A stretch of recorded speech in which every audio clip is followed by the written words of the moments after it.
Good afternoon. It is January 19th, 2025, and it's the second Sunday in our new time. And last Sunday we celebrated the baptism of the Lord, and we celebrated Christ coming out into the world. And this Sunday we listened to the readings of the wedding in Cana, where Jesus performs his first miracle. And the story about the wedding of Cana, it's kind of one of these interesting ones where it's like a giant onion that you got to peel and peel and peel and peel, because there are so many things in there that cause us to get distracted. We can look at the fact that Mary was there. We can talk about the fact there was 6 stone jars, that there was 100 liters in each one of these jars. We can get caught up in all kinds of elements of there. We can even get caught up in, why did the servants listen to Mary when, what did she have to do with this wedding? And there's all of these layers. But the key to this is the wedding of Cana. And the key point there is the wedding or the marriage. And throughout the Old Testament and New Testament, the symbolism of marriage and weddings finds itself coming to the surface over and over again. And you got to ask the question, why? Why does this symbolism of marriage, why does this symbolism of wedding keep popping up to the surface? And part of it is because it's a key element of our faith, the family. And of course, the family begins with the marriage, the wedding, and then there's the outflowing from it. And this week we're celebrating the week of prayer for Christian unity. And when you take a look at that, the key in there is the word unity. Well, unity is foundational for marriage, for family. So in our Christian unity, what's the one thing that gets us into trouble? And part of it is we don't always respect each other or honor each other. If we look at the studies done on marriage, one of the things that you'll find is frequently when couples get divorced, you can track a lot of the problem back to their lack of honor and respect for each other. The way they talked to each other, the way they talked about each other, the way they listened to each other or communicated with each other was less than honorable. So what does that teach us about our relationship with Jesus Christ? See, we're the body of Christ, but we're also the bride of Christ. And so there is a marriage covenant between Christ and us. At the same time, we have the image of our Father in heaven and our Mother in heaven, and we have this symbolism of family.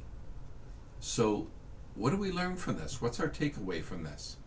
And a lot of it comes back to one simple word: honor. And honor is part of the foundation of worship. It's not worship, but it's foundational for worship. If I don't honor the person, then I'm not going to worship them. And especially in the case of Jesus Christ. Like when we come to church, every time we come to church, we come to give praise and worship to God. But we also come to offer sacrifice. And the thing is, our sacrifice that we offer to Christ is nothing compared to what he has done for us. But we come to make sacrifice. We come to understand that this worship is the ultimate of worship. And we go back to the Old Testament, we look at worship to God, always included a sacrifice. Some animal had to be sacrificed. In our case, the sacrifice has already happened. Christ sacrificed himself for our salvation. How do we give back to God? And a lot of it begins with our honoring of God. When we walk into the church, we make the sign of the cross, we bless ourselves, we renew our baptismal promise, we renew the fact that we are part of the body of Christ, we are God's children. We genuflect before the tabernacle, right? We bend the knee, we bow and adore, right? And we give back honor and worship to our Father in heaven. All of these elements come together within the family. Commandments: honor thy mother and thy father. Okay, do we honor our mother and father? Do we honor those people who are in authority over us? Do we understand this concept of honor and respect? And in our world today, one of the biggest issues is a lack of reverence and a lack of respect, right? When I get dressed, do I dress modestly? Do I dress respectfully? Do I consider where I'm going and what I might wear versus, well, I just want to wear what I want to wear? Well, maybe we should dress accordingly, right? Or think about the situation. It's like there's an age-old saying, you know, you don't wear a bathing suit to the opera, and you don't wear formal dress to the pool. So sometimes it's like, am I thinking this thing through correctly? And how does that revolve around honor? Well, I have to stop and think. In the marriage ceremony, the bride and groom promise, you know, in good times and bad, in sickness and health, I will love you and honor you all the days of my life. And as a follow-up to that, they give each other rings. Take and wear this ring as a sign of my love and fidelity. Well, fidelity and honor go hand in hand. Oftentimes that unfaithfulness, right, is the source of dishonor in a relationship. Do I hold the person up to the glory of God? And so when we sit and listen to the story of the wedding of Cana, one of the key elements is, do I see my life with Christ in relationship with marriage and family? And do I give God the honor and love that is due to him?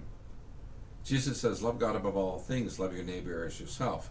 Well, sure, I love my neighbor, but if I'm not honoring my neighbor, respecting my neighbor, am I really loving them?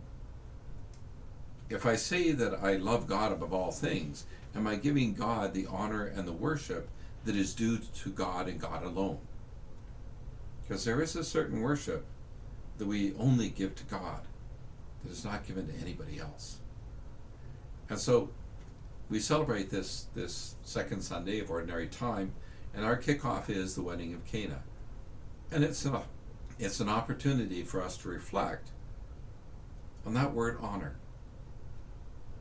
How do I show honor for myself, for others, for God? How am I being respectful of myself, of others, of God? And where do I sit in the relationship with God? One of the great challenges we have is to remember that God is above all things. We're the body of Christ, but we're also the servants. We're also the sheep of his flock. Of his flock. It's something to chew on, something to dwell on.